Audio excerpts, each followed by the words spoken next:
On a beautiful summer's day when I was about 4 or 5 years old, I would be given a rare opportunity to partake in some ancient Irish folklore and myth. We arrived at the track, and as usual I wandered off down towards the gate and began looking through it. No one will probably believe me now, but what I saw next startled me and has never left my mind. As I looked through the gate, I distinctly remember seeing a small little man dressed in a green coat, black breeches, and standing beside the list, waving at me. He wore a black belt with a wide, shiny buckle tied across his middle, and he looked exactly like a fairy should look, except I'd never seen a fairy.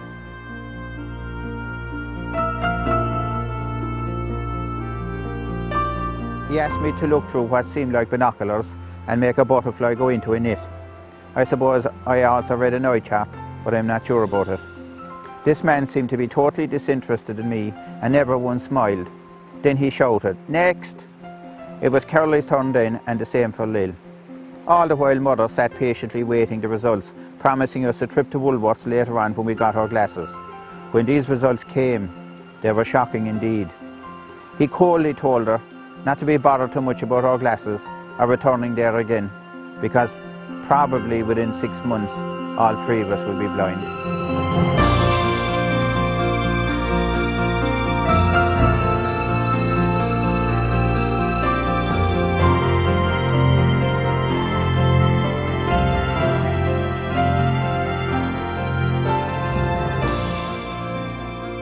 Everyone remembers where they were when the Americans landed on the moon in 1969, and me and my dad were sitting at home together watching it on television, and it was a very close and wonderful experience to be with my father on such a great event, and I write about it in the book, and this is what I say.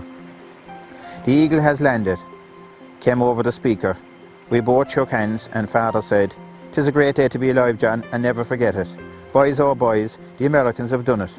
I said, "Yes, yes, they have," and I got so excited that I ran out into the main street and looking up at the moon and began shouting, "They're up there, they're up there, the Americans are up there, hooray for the USA." A bowsy from Kidsbar looked across at me and shouted something, but I didn't know what it was and I cared less, as I stared still at the moon. I just jumped up and down on the road, and Father came out to the door to see what was going on. We looked up in amazement. I felt an amazing closeness that day to my dad and longed to see America, and standing at our door I told him so. I said, "Dad, one day I will see America." I was 19 years of age, and it would take me just another 30 years to realise that dream. My father just smiled as I spoke, but it was a doubting smile.